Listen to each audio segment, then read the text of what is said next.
And I'm McKenna. And today we're going to go through a drink for New Year's Eve or New Year's Day, whatever you prefer. And yeah, McKenna, any fun things that you're going to do this year for New Year's or New Year's Day? New Year's Eve is like the one night that I will go to like a dance club and stay out very late. And I can only do it one night a year. I'm almost 30, guys. Okay. I can only do it one night a year. And New Year's Eve is like the one night, and I'll like do it once during the summer and then one New Year's Eve just because it's fun and everybody's like dancing like crazy. And Denver has a fun couple of places to do that. We went to a really fun one last year. What about you? Fun. I think I'm gonna play it low key this year because I actually work at Pier Bar on the eve and on the day. Oh. I volunteered myself though. Good for you. I'm sure they appreciate that. I'm sure not a lot of people volunteer for those shifts. So yes, you're a good employee. Yeah. But we hope you guys are celebrating safely and have a great, happy new year. Don't drink and drive. No. Get that Uber. Start a podcast where you can get some sponsorships to afford that Uber or something. You know, come up with it. You can do it. Ubers are worth it. So a little prerequisite here before you start making this drink is that we actually froze orange juice. And so we froze orange juice in our little, I just have a plain one. McKenna has a really cute one that she found at the Dollar Tree. Hey, it's so cute. I went to the dollar store. It's holiday themed. Adorable. It's not even New Year's themed. It's mostly Christmas, but it was still cute. Love it. And so what we also did is put some rosemary in some of them and mint. I froze some mint. Yep. It together. And so I'm going to do rosemary with my drink, and McKenna's going to do mint with hers. So you take it out, and you're going to put it into your champagne glass. And you're going to start using your Prosecco, okay? Now, one thing.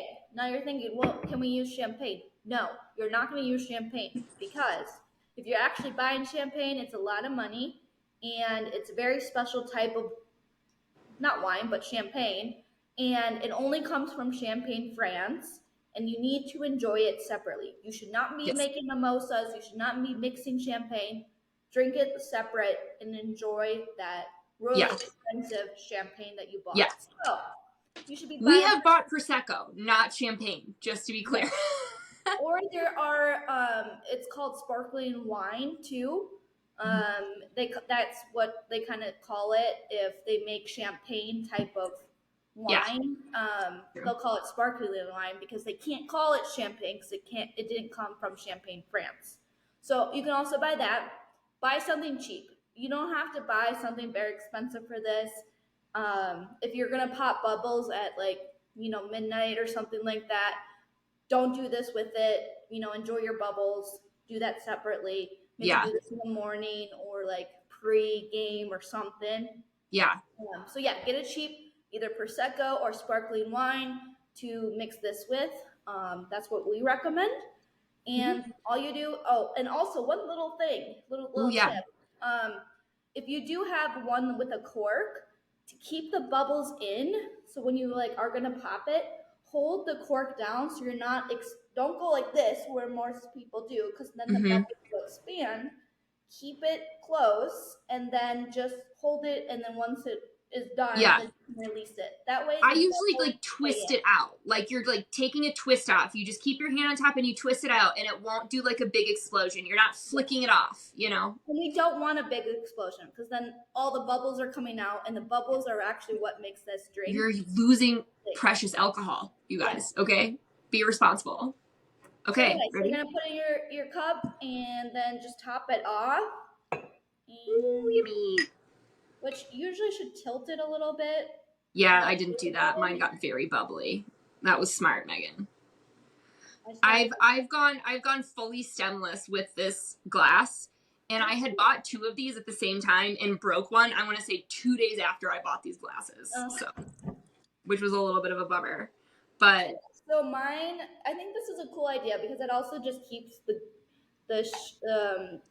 sparkling wine or the Prosecco really cool, and that's what's really good with this. So I think freezing your Yeah. orange juice that you're gonna mix with it is a great idea. Plus, And then freezing stuff in it is really yummy. yeah. And so then I also topped it with a cute little rosemary. I think the flavors will come out. I know. I'm interested. I'm going to try a rosemary version after this because I froze some rosemary and I froze some mint, but I'm freezing mint. I did my mint cubes first. So, love it. All right. Let's try. Cheers, Megan. Cheers.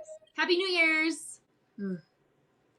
It's so nice and cold and not too orange juicy. I think that's the nice thing about. I got some rosemary with my. Oh no! Did you get some in your mouth? Oh dear. I don't know if you're supposed to eat rosemary. Maybe. No, you definitely can. You definitely can eat it. It's fine. It would be a little bitter if you just like ate it without, yeah. No, I like how the rosemary flavor brings it in. Yeah. The mint is very light. It's not a strong taste, but it's very refreshing. I think especially if you're doing like a brunch, the mint in the cube would be really good. Plus, I think you could freeze different juices in ice cubes for this if you wanted to. You know, so if you're like, I like grapefruit mimosas or I like cranberry mimosas, whatever juice you like, freeze them in a cube and then it's cute. And then you just get a nice cold mimosa. Plus, you're not getting too much juice. You know what I mean? Like you're getting a really good juice to wine Prosecco ratio. Yeah, so. And I do feel like this will, you don't really chug this. I feel like with regular mimosas, you chug That's what you say. No, that's true. Yeah, it's a nice sip. I feel like I will like experience this a little bit more than like chugging a regular. Yeah, mimosa. It's very tasty. It actually is. Yeah. Do you like the rosemary? Yeah, I feel like I smell it more than I taste it. Yeah, that makes sense. Like right at my nose, but yeah. Oh, also, McKenna, one thing that I was thinking when we were cheersing. Yeah.